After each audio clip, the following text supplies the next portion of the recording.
Votre salaire, votre voiture, votre facture de santé, de nombreux changements vont intervenir à partir du 1er janvier. Sans plus attendre, on va passer en revue les changements les plus importants et leur impact sur votre portefeuille. Alors, commençons par les bonnes nouvelles. Au 1er janvier, le SMIC augmente avec une revalorisation automatique de 1,18%. Alors concrètement, le SMIC mensuel brut passe la barre des 1823,03 euros exactement, soit un petit coup de pouce pour suivre l'inflation. En revanche, pour les retraités, le coup de pouce est plus faible puisque la pension de retraite de base est revalorisée, mais seulement de 0,9%. A noter que cette hausse sera visible sur le versement de février et non celui de janvier. C'est mieux que rien, mais ça reste modeste face au coût de la vie. Pour les automobilistes, en revanche, la nouvelle année commence mal. Pour le malus écologique, en effet, deux éléments à retenir. Le seuil de déclenchement baisse encore. Dès 108 grammes de CO2 par kilomètre, vous passez à la caisse. En gros, même certaines petites voitures à essence sont touchées. Le malus au poids, il se déclenche désormais dès 1500 kg contre 1600 l'an dernier. Les SUV familiaux, même compacts, sont désormais visés. Et attention, le plafond maximal de la taxe grimpe désormais à 80 000 euros pour les véhicules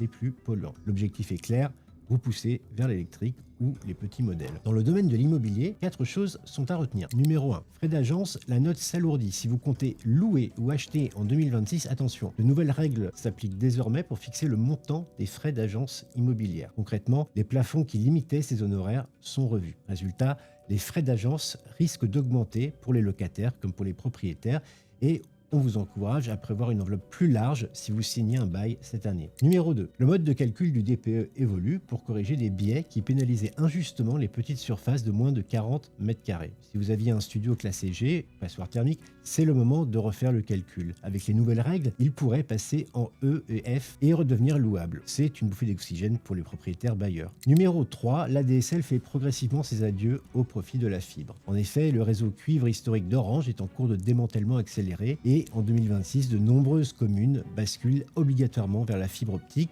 Donc notre conseil, si vous êtes encore sur une box ADSL classique, vérifiez votre éligibilité. Vous pourriez subir une coupure si vous ne migrez pas vers la fibre rapidement. Enfin, numéro 4, l'augmentation de 13 euros du prix du gaz, car même si le prix du kilowattheure diminue légèrement, le prix de l'abonnement, lui, augmente. La hausse concerne le gaz utilisé pour se chauffer et le gaz utilisé pour chauffer l'eau. Du côté de la hausse des prix de l'électricité, tout n'est pas encore clair. Le gouvernement se veut rassurant, mais certains parient sur des hausses non négligeables. Pour en savoir plus, rendez-vous sur notre site. Côté santé, encore une mauvaise nouvelle, car il faudra vous préparer à une hausse des cotisations de vos mutuelles.